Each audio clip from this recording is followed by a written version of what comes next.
Today I brew, tomorrow I bake. The day after that, the child I take. The queen will never win this game, for Rumpelstilskin is my name. Yo, check it out, ma'am.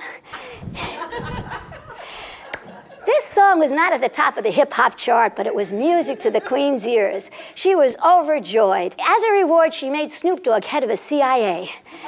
Then the next day, when the little man came in, she was ready for him.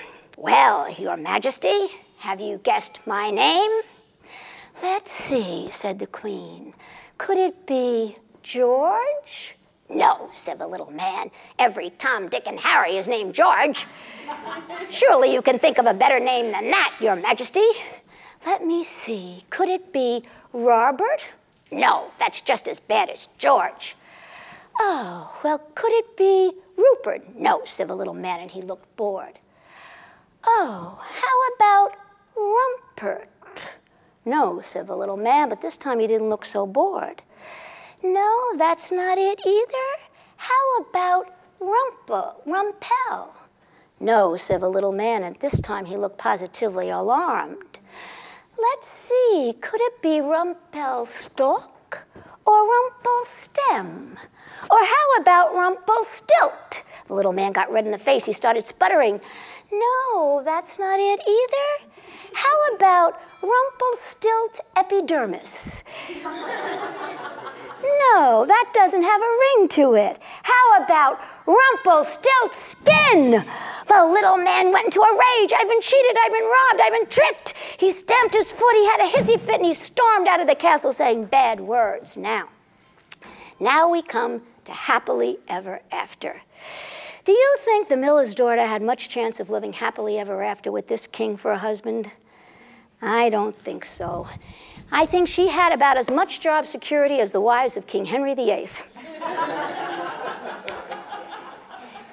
One day, the king said to his wife, "My precious, I've run into a cash flow problem. Can you spin me up some gold in that spinning room? I have all that straw waiting for you." "What happened to the last room of straw that I spun into gold for you?" said his wife.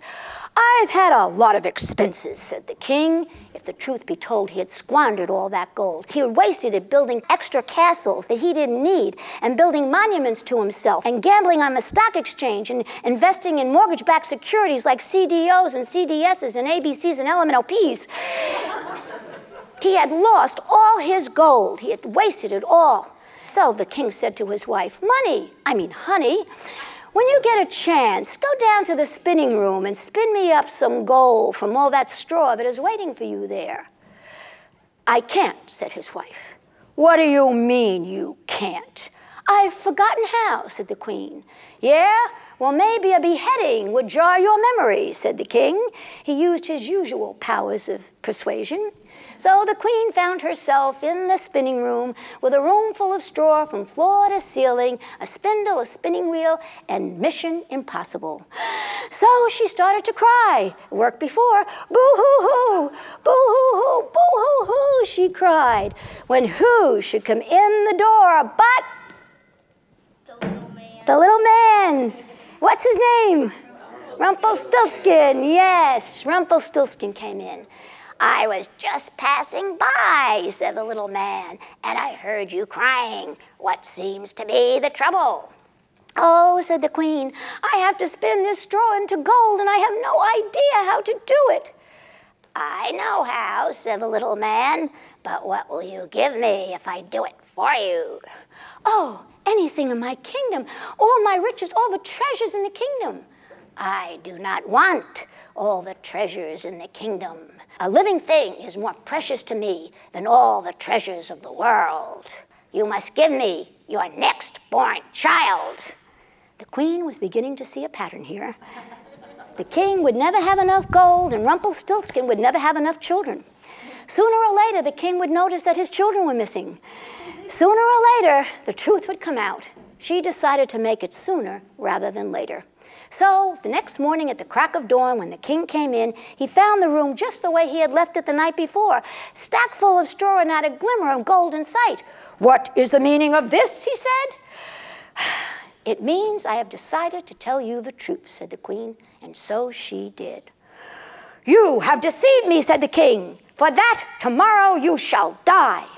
Well, that night the king didn't sleep a wink. This was very unusual for him. Usually he slept like a man without anything on his conscience at all, which wasn't surprising since he had no conscience at all for anything to be on. He called the royal physician. "What seems to be the trouble?" said the royal physician. And the king told him, "I can't sleep, I can't eat, I can't concentrate, I'm melancholy." The royal physician diagnosed a severe case of love. "Well," said the king, "I love many things. I love power, I love money, I love cheeseburgers, but none of them make me feel like this." "This is love of a person," said the royal physician. "You are in love." "But who am I in love with?" asked the king. "Who are you thinking of?" asked the royal physician. "My wife," said the king. "I am thinking of having her beheaded." "How does that make you feel?" asked the royal physician, whose name was Dr. Phil. "Terrible," said the king. "I would miss her." "Then she is the one you are in love with," said the royal physician. "Is there any cure?" asked the king. "No," said the royal physician. "You mean I'm going to feel this way for the rest of my life?" "Only if you kill her. If she lives, the condition goes into its next phase, which is much pleasanter." "Well," said the king, "I shall pardon her at once." And so he did. "You're right," said the king. "I feel much better already. I think I'll have a cheeseburger." His appetite had returned. And then he went to find his wife and tell her that he had canceled her execution. "What caused this change of mind?" asked his wife. "A change of heart," said the king. "It seems I love you." "Well, the feeling is not mutual," said the queen. "I do not love you." The king was flabbergasted. "How could you not love me? I am the king." "But you are not a good king. You squander your country's wealth and you care nothing about the well-being of your people." The king was thinking of having his wife beheaded again, but beheading his beloved was not going to win her love, so he asked her what would. And she said, "Well, canceling my execution was a step in the right direction, but to win my love, you have to prove to me that you will be a better king." And so the king turned all his extra castles into libraries and schools and orphanages and hospitals. He stopped gambling on the stock exchange. He contributed to his local PBS station. He became a good husband, a good father, and a wise ruler. The kingdom prospered. All his subjects loved him, and so did the queen. And the king and queen named their son Rumpelstilskin, after the little man who had taught the king that a living thing is more precious than all the treasures of the world. They even made Rumpelstiltskin the child's godfather, so he got to have a child after all. Yo, check it out, man. The end. Thank you. Thank you. Thank you. Oh, thank you. Thank you. Thank you. You have been such a wonderful audience. I thank you so much. Thank you.